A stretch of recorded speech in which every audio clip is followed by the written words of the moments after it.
Hi everyone, in this video I'll be showing you how to change the outfit of your image, and we will be doing this with the help of DALL-E from OpenAI.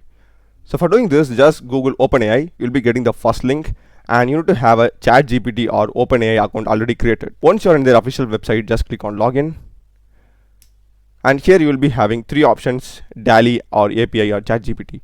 We need to go for DALL-E.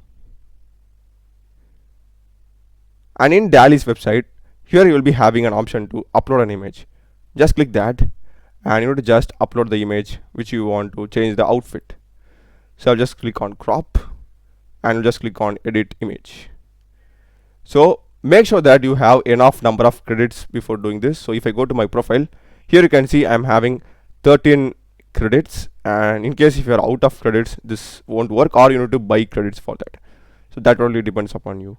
So once we are in this image, here we will be having a erase like brush thing. Alright, so what you are doing is you need to just rub the part of that outfit. So I'll just rub this.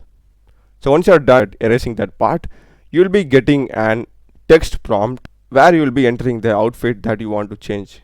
So I will just go with this prompt, and I'll just click on generate. So here you can see these are the different variations that we get. So this is a spacesuit, and this is the next one. So you can choose whichever you want. You can just click on download, it will get automatically downloaded, and if you want to edit it or do any variations, you can do this also. And now let's see another prompt, and next I'm going with this prompt, and if I just click on generate again, so this is the response that we get. And similar to the spacesuit, some of the images are off. So this image is kind of off, but this looks quite good. The match is good, the sync is good, and this is also good, but it makes him look like a bodybuilder, and this is also quite good. So this is it, guys. This is how you upload an image and change the outfit of it easily with the help of DALL-E, and it's super good. The quality is super good. So I hope you would have found this video useful. Do check the playlist of my channel. I've done a lot of videos in programming as well as OpenAI and AI tutorials. Check them out. Subscribe me. Thanks for watching.